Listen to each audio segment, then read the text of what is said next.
My millionaire husband stole my puppy for his mistress, but he instantly regretted the microchip. I was staring at my phone screen, watching a blue dot move at 65 miles per hour down the I-95 toward JFK Airport. My hands were shaking so hard I could barely hold the device. The steering wheel was slick with sweat under my palms. Cars were honking at me as I swerved between lanes, my vision blurred with tears I couldn't stop. That dot wasn't just a location marker. It was Cooper, my golden retriever, my best friend, the last gift my father gave me before I shattered his heart into a million pieces by choosing a man who was now stealing everything I had left. And he was in the car with a woman I had never met, a woman named Victoria, heading to London on a first-class ticket while the man I had lived with for almost 2 years, the man I had sacrificed everything for, had just told me my dog ran away through an open gate. But Cooper didn't run away. He was stolen, taken, given away like a piece of property, like he meant nothing, like I meant nothing.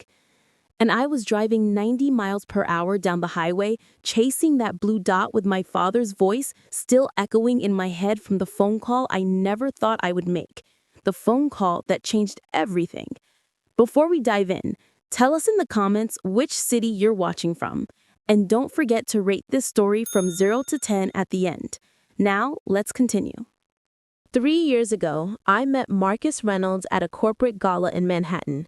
It was one of those events where champagne flows like water and everyone is wearing something that costs more than most people make in a month. The ballroom was at the Plaza Hotel, crystal chandeliers hanging from ceilings so high they seemed to touch the sky. The walls were lined with floor-to-ceiling windows overlooking Central Park, and below us, the city glittered like a jewelry box someone had spilled across black velvet. The room was full of real estate moguls, investors, hedge fund managers, and people who measured success in square footage and skyline views. My father, Robert Whitmore, was one of them. He had built Whitmore Properties from absolutely nothing, starting with a single rundown apartment building in Brooklyn 30 years ago. He worked 16-hour days, 7 days a week, learning the business from the ground up. He painted walls himself. He fixed leaking pipes. He negotiated with banks who laughed at him because he had no collateral and no pedigree. But he never quit. By the time I was born, he owned 6 buildings. By the time I graduated high school, Whitmore Properties was managing luxury developments across 3 boroughs. He turned old warehouses into million-dollar lofts. He transformed forgotten neighborhoods into destinations. And he did it all with integrity. That was the word he used most, integrity. He said you could make money 1,000 different ways, but only one way let you sleep at night. I grew up watching him negotiate deals over dinner tables and close contracts with a handshake and a word that meant more than any legal document. People respected him, trusted him, and I wanted to be just like him. I was 25 when I met Marcus. I had just finished my master's degree in urban planning and was working part-time at a boutique architecture firm in Soho. I loved it. I loved sketching out designs for mixed-use developments, thinking about how to create spaces where people actually wanted to live, not just invest. My dream was to start my own firm someday, something that combined design with my father's business sense. My father invited me to the gala that night because one of his longtime business partners was receiving an award. I wore a navy dress I had bought on sale and felt wildly out of place among women dripping in diamonds and men in custom Italian suits. But my father was proud to have me there. He introduced me to everyone. He told them I was the future of Whitmore Properties, even though I had never officially said I wanted to join the family business. That's when Marcus walked up. He was younger than most of the men in the room, maybe 32, 33, tall, broad-shouldered, with dark hair swept back, and a jawline that looked like it had been carved from marble. He wore a black Tom Ford suit that fit him like It had been made in a back room somewhere just for him, but it was his eyes that caught me. Dark, intense, focused. When he looked at you, he made you feel like you were the only person in the entire world. He approached us while my father was talking to someone else, and he introduced himself with a confident smile that made my stomach flip. He said his name was Marcus Reynolds, that he had been following my father's career for years, that Robert Whitmore was a legend in the New York real estate world, and it was an honor to finally meet him. My father turned, and I saw something flash across his face. Recognition, maybe? Caution? He shook Marcus's hand, but his smile didn't reach his eyes.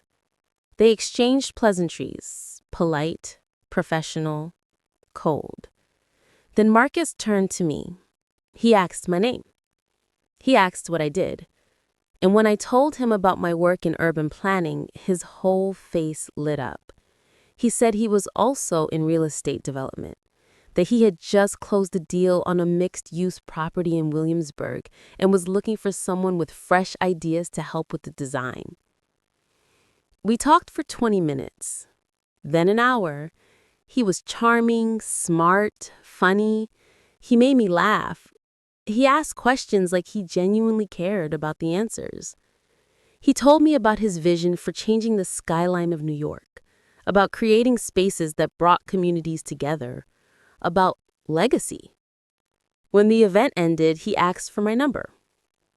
I gave it to him without thinking twice. My father didn't say anything that night, but I could feel his disapproval radiating off him like heat. Marcus and I went on our first date 3 days later, dinner at a rooftop restaurant in Tribeca. He ordered a bottle of wine that cost more than my rent and told me stories about growing up poor in New Jersey, about watching his mother work 3 jobs to keep the lights on, about swearing he would never be broke again. He said he understood what it was like to want more, to have ambition that burned so hot it kept you awake at night. He said most people didn't get it. They were content with mediocrity, but he could see it in my eyes. I wanted something bigger. He was right. I did. We dated for 6 months, long enough for me to fall completely, hopelessly in love with him. Long enough for my father to start asking questions.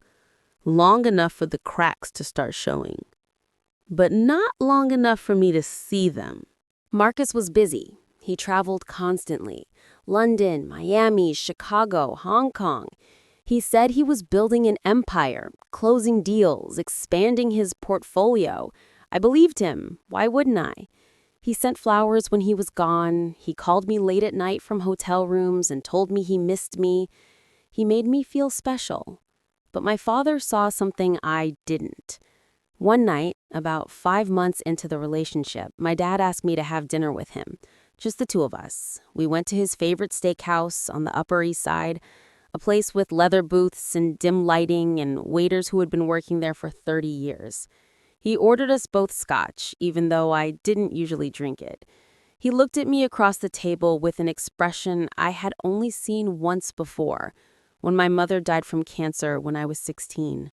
Sadness. Deep, aching sadness. He asked me if I was serious about Marcus. I told him I was. I told him I loved him. My father took a long sip of his drink, then set the glass down carefully. He said Marcus Reynolds had a reputation, that he was ruthless, unethical, that he cut corners, bribed inspectors, manipulated contracts, that he had been investigated twice for fraud, but nothing ever stuck because he was good at covering his tracks. He told me Marcus was his competitor, but not the kind you respect, the kind you watch carefully because you know the moment you turn your back, they'll stab you in it. I felt my face get hot. I told my father he was being unfair, that he was judging Marcus without really knowing him, that maybe he was just jealous that I had found someone who understood me, who believed in me. My father's face went very still. He said he wasn't jealous. He said he was scared. scared that I was going to get hurt, scared that Marcus was using me to get close to him, to learn about his business, to find weaknesses. I stood up from the table and told him he was wrong, that Marcus loved me, that we were building something real. My father just looked at me with those sad, tired eyes and said he hoped I was right, but if I wasn't, his door would always be open.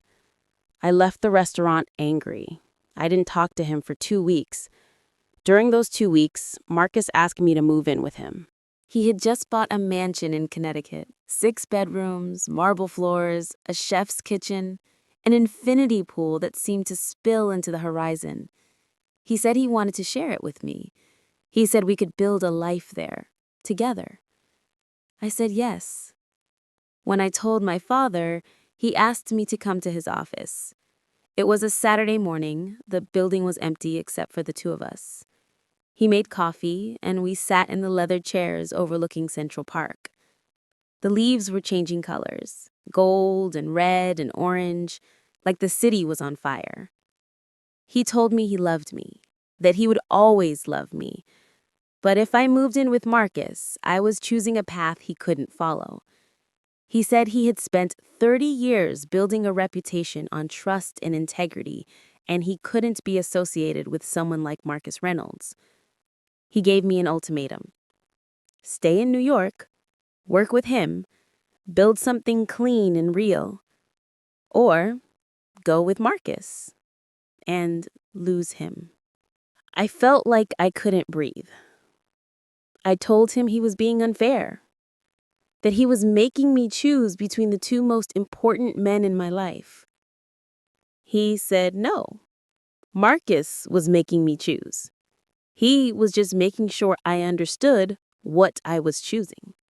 I chose Marcus. I will never forget the look on my father's face. It wasn't anger. It was something so much worse. It was heartbreak, resignation. The look of someone watching a car crash in slow motion and knowing there's nothing they can do to stop it. He stood up slowly, walked to his desk, and opened the top drawer.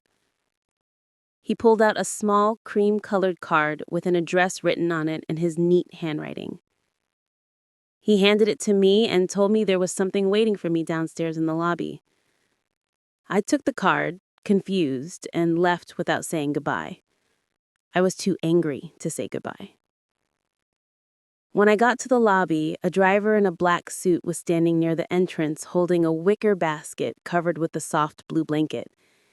He saw me and smiled, then walked over and handed me the basket. I pulled back the blanket, and my heart stopped. Inside was the most beautiful golden retriever puppy I had ever seen. He couldn't have been more than 8 weeks old. His fur was soft and golden, his eyes were big and brown, and his little tail was wagging so hard his whole body wiggled. There was a note tucked into the blanket, written in my father's handwriting. It said, "For when you need love that never disappoints, I will always be here when you're ready to come home. Take care of yourself, Layla. I love you. Dad." I stood in that lobby and cried so hard, the security guard asked if I was okay. I named the puppy Cooper. That was the last real conversation I had with my father for almost 2 years. I moved into Marcus's mansion in Connecticut the following week. It was everything he had promised. Beautiful, luxurious, perfect. But it was also empty. Not physically. The house was full of furniture, art, things that cost more than most people's cars. But it felt hollow, cold, like a showroom someone forgot to live in. Marcus was gone more than he was home. London, Los Angeles, Dubai, Hong Kong. Always a deal to close, always a meeting to attend, always somewhere else. At first, I tried to make it work. I decorated, I cooked elaborate dinners that I ended up eating alone. I sent him photos of the sunset over the pool and got one-word responses hours later. Busy. Sorry. Soon. He told me I didn't need to work, that he made more than enough for both of us, that I should relax, enjoy the house, take some time to figure out what I really wanted to do. It sounded generous, loving even. But after a few months, I started to realize what it actually was: control. I didn't have access to the main bank accounts. I had a credit card he had given me, but I never saw the statements. I didn't know how much money we had or where it came from. I just knew that the house was in his name. The cars were in his name. Even the utility bills were in his name. I had quit my job to move in with him. I had no income of my own, no savings account, no financial independence whatsoever. I started to feel like I was disappearing. The only thing that kept me sane was Cooper. He grew fast. By 6 months, he was already 50 pounds of pure golden joy. His fur gleamed in the sunlight. His tail never stopped wagging. He followed me from room to room, his nails clicking on the marble floors. He slept at the foot of my bed every night. And sometimes, when Marcus was gone and the house felt too big and too quiet, Cooper would crawl up next to me and rest his head on my chest. He was the only unconditional love I had left in my life. About 8 months ago, we went to a park near the house. It was one of those perfect autumn days, cool and crisp with leaves crunching underfoot. I let Cooper off his leash so he could run, and he took off like a rocket, chasing a squirrel into a dense cluster of trees. I called his name. No response. I called again, louder. Nothing. Panic set in. I ran into the woods, tripping over roots, branches scratching my face, my heart pounding so hard I thought it might explode. I screamed his name until my throat was raw. 20 minutes later, I found him sniffing around a pond at the edge of the park, completely unbothered, his tail wagging like this was the best adventure of his life. I collapsed onto the ground next to him and sobbed with relief. I held him so tight he squirmed, and I swore I would never let him out of my sight again. That night, I ordered an AirTag online. When it arrived 2 days later, I attached it to his collar with a small metal clasp. I told myself it was just a precaution, just in case. I tested it a few times to make sure it worked, watching the little blue dot appear on my phone screen, following Cooper as he wandered around the backyard. I never imagined I would actually need it for something like this. One day ago, everything I thought I knew about my life shattered into 1,000 pieces. Marcus had left his laptop open on the kitchen counter. He never, ever did that. He was obsessive about security. Passwords on everything, never left his phone face up, never walked away from his computer without locking the screen. But that morning, he was rushing. He had a meeting in the city, and he was late. He grabbed his keys, his jacket, his coffee, and flew out the door, leaving the laptop open on the counter, the screen still glowing. I walked past it to make myself breakfast. I wasn't snooping, I swear I wasn't. But the screen was facing me, and a notification popped up. A message from someone named Victoria. The preview was short, just a few words. Can't wait to see you in London. 2 weeks feels like forever. My stomach dropped. I stood there, frozen, staring at the screen. My brain was trying to come up with innocent explanations. A colleague, a client, a friend. But I knew.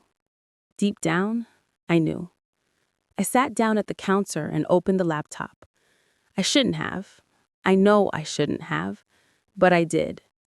The messages were all there. Weeks of them. Months, maybe. Photos of her, Victoria. She was beautiful. Younger than me. Maybe 28, 29. Long dark hair, perfect skin, the kind of body you only get from personal trainers and disciplined eating. She sent him pictures of herself in lingerie, in bikinis, and nothing at all. And Marcus responded. He called her gorgeous, stunning, perfect. He told her he couldn't stop thinking about her. He said he was counting down the days until London. He made plans, dinner reservations, hotel suites. He used words he hadn't said to me in over a year. I felt like I was going to be sick. I scrolled back further. The messages went back almost 6 months. 6 months of lies. 6 months of him traveling for work while I sat at home with the dog, believing him, trusting him, loving him. When Marcus came home that night, I was waiting for him. I didn't yell, I didn't scream. I just showed him the laptop and asked him how long it had been going on. He didn't apologize. He didn't look shocked or guilty or ashamed. He just looked annoyed, like I had caught him in some minor inconvenience instead of destroying our entire relationship. He sighed, ran a hand through his hair, and told me I was overreacting. Overreacting. I told him I had seen everything. The pictures, the plans, the lies. I asked him how he could do this to me, how he could let me give up everything, my job, my father, my entire life for someone who was cheating on me. Marcus looked at me with cold, tired eyes and said I had become boring. Boring. He said I used to be ambitious, driven, interesting, but now I just sat around the house all day with the dog, doing nothing, contributing nothing. He said Victoria was everything I used to be, smart, successful, independent, someone who challenged him instead of depending on him. I felt like he had reached into my chest and ripped out my heart. I told him I gave up my career for him. I told him he was the one who said I didn't need to work, that he wanted to take care of me. He shrugged and said maybe he was wrong. Maybe I wasn't who he thought I was. I was shaking, my hands, my voice, my entire body. I told him I was going to tell everyone, his business partners, his investors, his clients. I said I would ruin his reputation, expose him for the liar he was. Marcus laughed. Actually laughed. He said no one would believe me, that I had no proof of anything illegal, that I was just a bitter ex-girlfriend trying to smear a successful businessman. He reminded me that I had no job, no money, no credibility. He said I was completely dependent on him, and if I tried anything, he would make sure I walked away with nothing. Not the house, not the car, not a single dollar. I felt so small in that moment, so utterly powerless. I didn't know what to do, so I did the only thing I could think of. I forgave him. I told him I wanted to work on things, that we could go to therapy, that we could fix this. I said I still loved him, that I didn't want to lose what we had built together. Marcus looked at me for a long moment, then nodded. He said, okay, we could try. But I saw it in his eyes. He didn't mean it. He was just saying what he needed to say to keep me quiet while he figured out his exit strategy.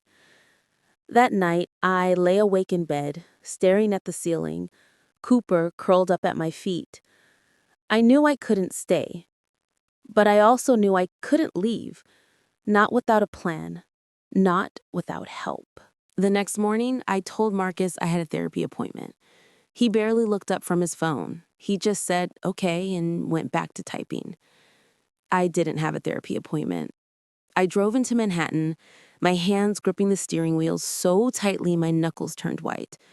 The city felt different now, colder, more hostile. The buildings that used to feel like home now loomed over me like prison walls. I met with a divorce attorney in a small office in Midtown. Her name was Sarah Chen. She came highly recommended by a friend from college, one of the few people I had managed to stay in touch with after I moved to Connecticut. Sarah's office was cluttered with case files stacked on every available surface. Law books lined the walls. Her desk was covered with yellow legal pads filled with handwritten notes. She was probably in her mid-40s, with short gray hair and glasses that kept sliding down her nose. She listened to my entire story without interrupting. She took notes, she nodded in the right places, and when I finished, she set down her pen and looked at me with kind but brutally honest eyes. She told me the truth I didn't want to hear. Without my own income, without assets in my name, without documented proof of financial contribution to the household, I would have a very difficult time in a separation.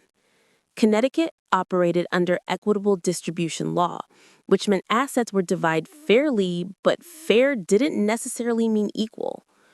And with a man like Marcus Reynolds, who could afford the absolute best lawyers in the state, who knew how to hide assets and manipulate paperwork, I would be lucky to walk away with anything at all.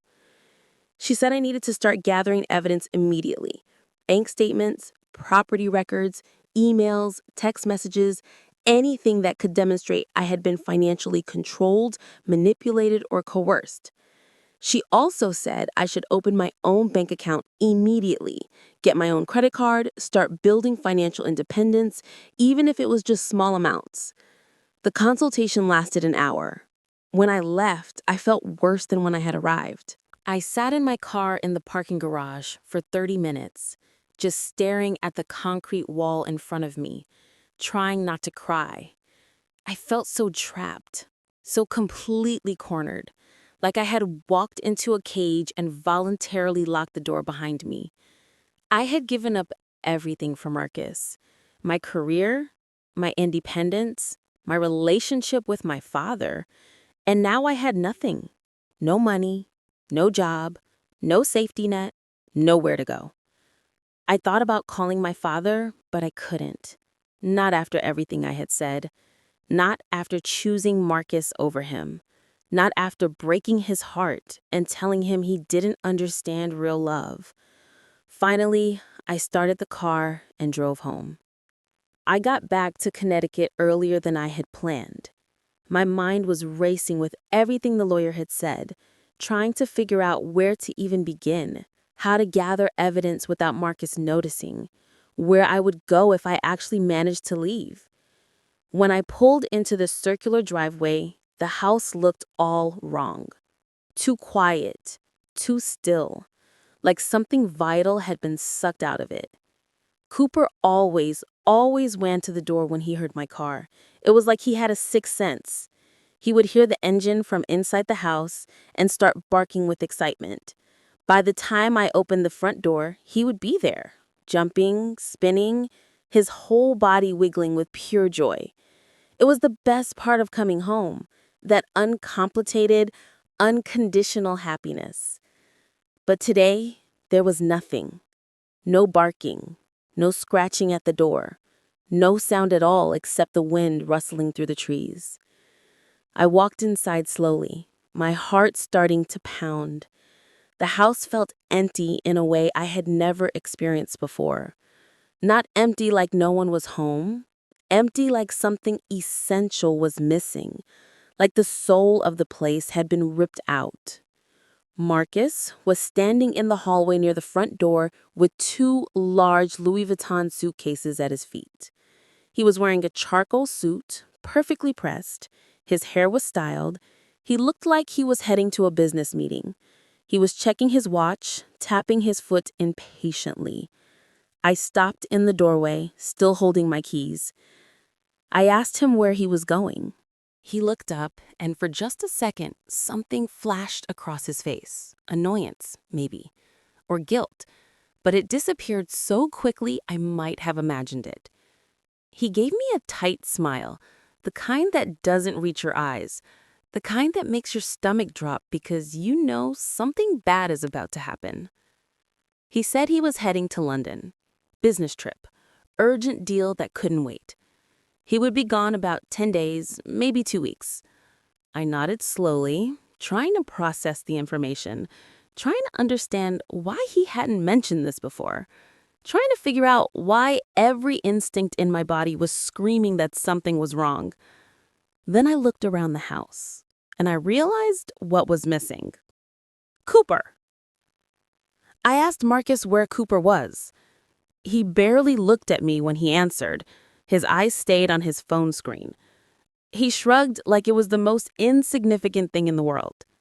He said I must have left the back gate open when I left this morning, that Cooper had run away around noon, about 3 hours ago. He claimed he had walked around the neighborhood looking for him but couldn't find him anywhere. The world tilted sideways. I couldn't breathe. My chest felt like someone had wrapped steel bands around it and was tightening them slowly, deliberately. I said he didn't call me, he didn't text me. He just let me drive home hours later completely unaware that my dog was missing. Marcus picked up his suitcases, one in each hand. He said it was just a dog, that Cooper probably chased a squirrel or something and got lost, that he would turn up eventually. Dogs always did. He said he would buy me a new one when he got back from London. Maybe something smaller this time. Something less maintenance. Then he walked past me, out the door, to his car. I heard the trunk open and close, the car door slam, the engine start. And then he was gone. I stood in that hallway frozen, trying to make sense of what had just happened. Then I ran. I ran out the front door and down the driveway screaming Cooper's name. My voice cracked and broke, but I kept screaming. I ran down the street looking in every yard, every driveway, every cluster of trees. Mrs. Patterson from 3 houses down was in her front garden with her grandson. She looked up when she heard me shouting. I must have looked completely unhinged, my hair a mess, my eyes wild, my voice hoarse from crying. I told her Cooper was missing, that he ran away, that I couldn't find him anywhere. She immediately dropped her garden shears and came over. She put her hands on my shoulders and told me to breathe. Her grandson, maybe 11 or 12 years old, ran to get his bike. He said he would ride through the neighborhood park and look. Mrs. Patterson helped me knock on doors. We checked backyards, we looked under porches and in sheds and behind garbage cans. Mr. Chen from across the street heard the commotion and came out. He got in his car and drove slowly down the road with his window down, calling Cooper's name. 2 other neighbors joined the search. They asked if I had posted on the neighborhood Facebook group, if I had called animal control, if I had checked the local shelters. I couldn't answer. I was crying too hard to speak. Everyone was so kind, so genuinely concerned, so willing to help. But no one had seen Cooper. Not a single person had seen a golden retriever running loose that afternoon. 2 hours later, the sun was starting to set. The sky was turning pink and orange, and I was sitting on the curb outside the house, my knees pulled up to my chest, rocking back and forth. My throat was completely raw from screaming. My voice was barely a whisper. My legs ached from running. My hands wouldn't stop shaking. Mrs. Patterson sat down next to me and put her arm around my shoulders. She didn't say anything. She just sat with me. I kept thinking about Cooper, where he was, if he was scared, if he was hurt, if he was trying to find his way home. I thought about the last time I saw him, this morning before I left for the lawyer's office. He had been lying in his dog bed in the living room, his favorite spot by the window where the morning sun streamed through. I had bent down and kissed the top of his head, and he had opened one sleepy eye, looked at me with those gentle brown eyes, and wagged his tail twice before going back to sleep. I should have stayed home. I should have known something was wrong. I should have protected him. My phone rang and I jumped so violently that Mrs. Patterson startled beside me. I grabbed the phone, my heart leaping with desperate hope. Maybe it was someone who found him. Maybe it was a shelter. Maybe it was a miracle. But it was Marcus. I answered on the first ring, my voice breaking as I said his name. He sounded different, annoyed, impatient, like I was interrupting something important. He asked why I was crying. I told him I was still looking for Cooper, that I had been searching for hours, that neighbors were helping me but no one had seen him. I asked if he had heard anything, if anyone had called him, if maybe Cooper had been picked up by a shelter or a vet. Marcus was quiet for a long moment. Then he sighed, long and irritated, the kind of sigh that said he was done pretending. He said he wasn't going to do this anymore. I didn't understand. I asked him what he meant. His voice changed completely, became colder, harder. The mask was sliding off, and underneath was something cruel and ugly. He said he wasn't going to pretend anymore, that he was tired of lying, tired of keeping up appearances. He told me he wasn't going to London for business. He said Victoria was flying to London this afternoon, that he was meeting her there, that they were going on vacation together for 2 weeks to celebrate their relationship. He said when he got back, he wanted me out of the house, gone. No drama, no negotiations, just gone. I sat there on the curb, the phone pressed against my ear, unable to process what I was hearing. I managed to ask him why. Why now? Why like this? He said because he was done. Because I wasn't what he needed anymore. Because Victoria was smarter, more successful, more interesting. Because being with me felt like dragging dead weight. The words hit me like physical blows. Then, through the tears, I asked about Cooper. My voice was barely audible. Where was Cooper?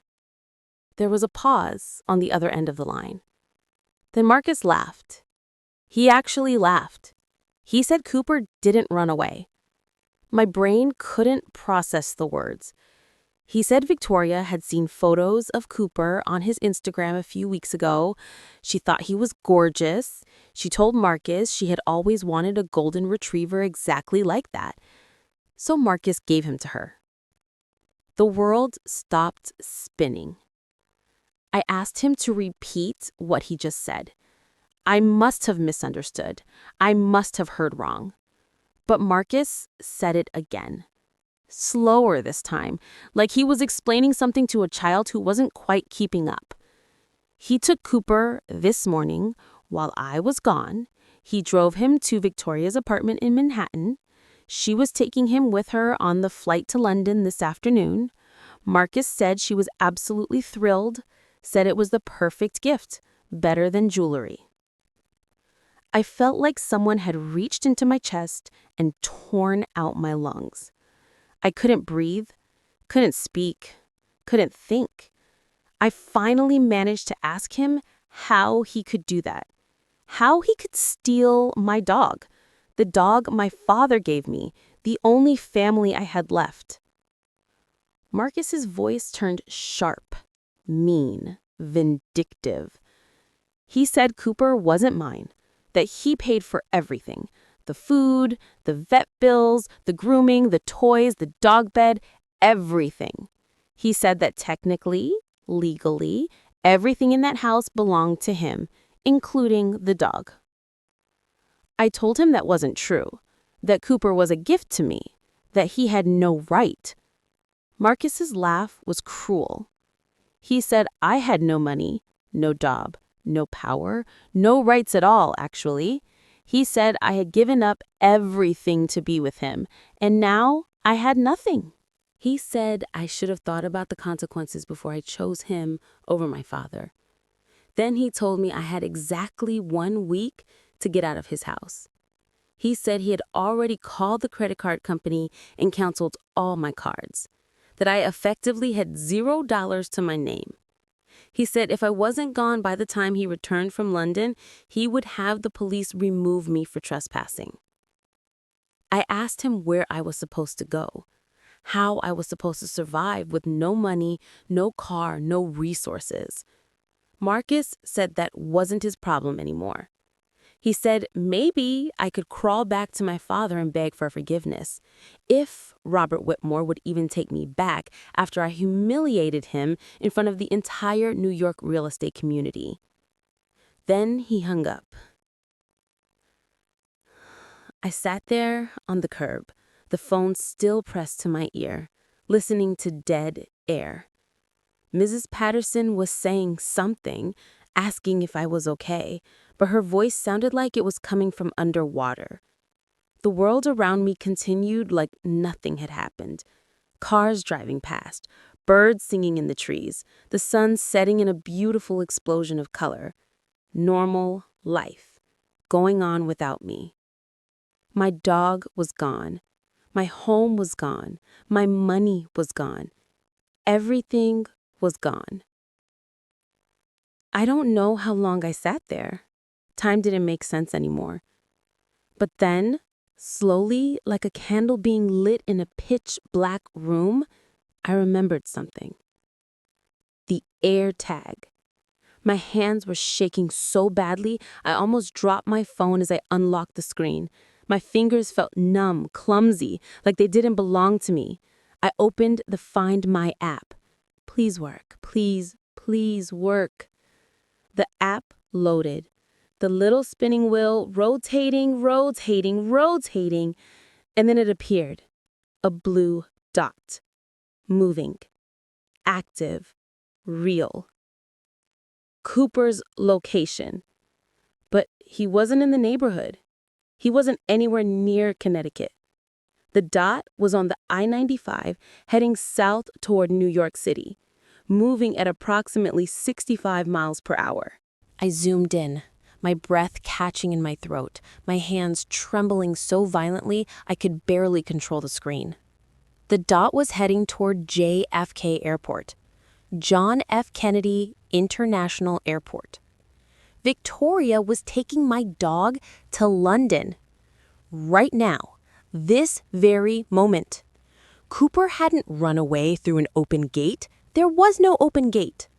Marcus had lied about every single word.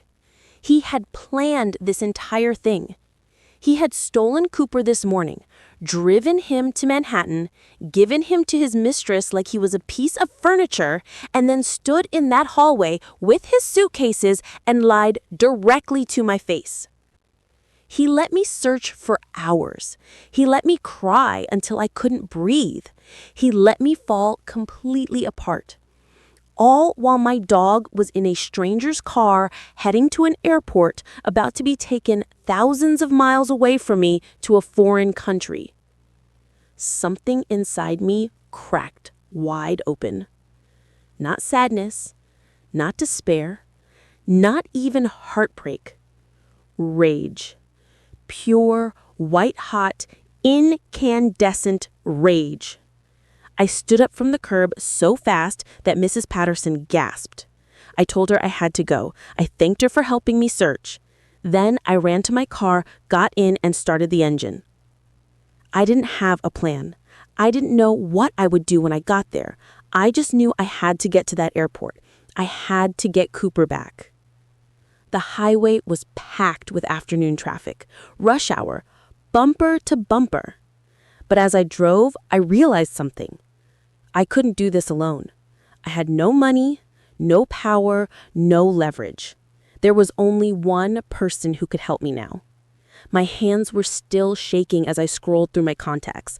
I hadn't called this number in almost 2 years. I didn't even know if he would answer. I pressed call.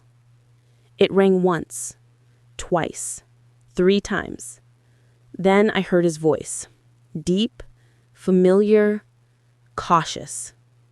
He said my name like a question, like he wasn't sure it was really me. I tried to speak, but all that came out was a sob.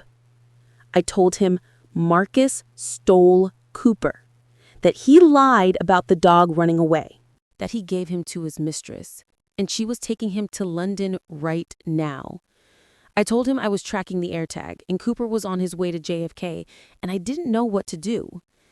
There was a long silence on the other end. Then my father's voice changed. It went from shock to something cold and sharp, something I hadn't heard in years. He said Marcus touched what belonged to him, that no one takes what belongs to a Whitmore. Then he said something that made my heart stop. He told me he hadn't been idle for the past 2 years, that he had been watching Marcus, buying up his debts, acquiring shares in the companies that financed him, building leverage, waiting for the right moment. And now the moment had come. He told me to drive to the airport. He said he was going to make some calls, and by the time Marcus tried to pay for anything today, he wouldn't be able to buy a pack of gum. I didn't understand, but I didn't ask questions. I just drove. My father gave me instructions. Terminal 1, British Airways. He said he had connections with airport security and they would be waiting for me. I drove like my life depended on it. When I pulled into JFK, I parked in the first spot I could find and ran. I didn't care about tickets, didn't care about fines. I just ran. Security was waiting for me at the entrance to Terminal 1, just like my father said. 2 officers in uniform. One of them nodded at me and said they had been briefed. They told me to follow them. We walked through the terminal, weaving through crowds of travelers. My heart was pounding so hard I thought I might pass out. The officer checked his radio and said the target was at the British Airways first-class counter. When we turned the corner, I saw her. Victoria. She was beautiful, in the way that made my stomach twist. Tall, polished, designer everything. She was standing at the counter, laughing into her phone, completely relaxed. She had a Louis Vuitton carry-on at her feet and a Chanel bag slung over her shoulder. And in her arms, like a fashion accessory, was Cooper. My Cooper. He looked confused, uncomfortable. His tail wasn't wagging. He kept looking around like he was searching for someone. He was searching for me. I wanted to scream, but the security officer put a hand on my arm and told me to wait. The ticket agent was speaking to Victoria. She was saying something about a fee for transporting an animal in the international cabin. $200. Victoria waved her hand dismissively and said her boyfriend would pay. She pulled out her phone and called Marcus. I could hear her side of the conversation. She was annoyed, impatient. She told him the agent needed his card for the dog's travel fee. I watched as Victoria recited the credit card number Marcus gave her over the phone. The agent typed it in. There was a pause. Then the agent looked up, apologetic, and said the payment had been declined. Victoria's face changed. She told Marcus to give her another card. She read off the numbers for a second one. The agent tried again. Declined. Victoria's voice got louder. She was angry now, demanding to know what was happening. I could hear Marcus on the other end, his voice rising in panic. He told her to try another one. She did. Declined. The ticket agent, professional and calm, told Victoria that none of the cards were going through. She suggested Victoria contact her bank. Victoria was furious. She was yelling into the phone now, asking Marcus what the hell was going on, why his cards weren't working, if he was broke. That's when I stepped forward. I walked up to the counter with the two security officers behind me, and I said loud and clear that the dog she was holding was mine. Victoria spun around, startled. She looked at me like I was insane. She said I was crazy, that her boyfriend gave her this dog, that it was hers. I looked at the security officer and said one word: microchip. The officer pulled out a handheld scanner, the kind veterinarians use. He asked Victoria if he could scan the dog. She hesitated. Then she shrugged and said fine because she thought it would prove she was right. The officer held the scanner up to Cooper's neck. There was a beep. The screen lit up. Registered owner, Layla Marie Whitmore. Registration date, March 15th, 2023. Victoria's face went white. She looked at the screen, then at me, then at her phone where Marcus was still on the line. She said, slowly, that Marcus told her the dog was his, that he bought it last year. I shook my head. I told her the dog was a gift from my father before Marcus and I were even together, that Marcus stole him from me today and lied about it. Victoria's expression shifted from confusion to horror to rage in a matter of seconds. She started yelling into the phone. She screamed at Marcus that he gave her a stolen dog, that he lied to her, that his credit cards were all declined, and now she was stranded at the airport with security, and she wasn't going to get arrested for his mess. Then she hung up on him. She looked at me, her face twisted with anger and humiliation. She shoved Cooper toward me and said I could have him. She said she didn't want anything from a man who steals dogs. Cooper jumped into my arms, and the moment he did, he started licking my face, whining, his whole body wiggling with relief. I buried my face in his fur and just held him. Victoria grabbed her bags and stormed off toward another ticket counter, muttering about rebooking her flight alone. One of the security officers asked if I wanted to file a report for theft. I thought about it, then I shook my head. I told him Marcus would pay in other ways, and he did. 6 months later, I was sitting in my father's office in the Whitmore Properties headquarters in Manhattan, the same office where he once told me Marcus was trouble. The same office I swore I would never come back to. But here I was. I had moved back into my father's penthouse in the Upper East Side the day after the airport. He didn't ask questions. He didn't say I told you so. He just opened the door and pulled me into a hug that I didn't realize I had been needing for 2 years. Cooper had his own room now. A king-size dog bed, toys everywhere, a view of Central Park. He became the office mascot at Whitmore Properties. Everyone loved him. I enrolled in an MBA program. I started working under my father, learning the business the right way, not through shortcuts or lies or unethical deals, the right way. Marcus's company collapsed 3 months after the airport incident. My father's holdings absorbed the debt, restructured the assets, and shut down the parts that weren't profitable. Marcus lost everything. Last I heard, he was working as a mid-level real estate agent in New Jersey.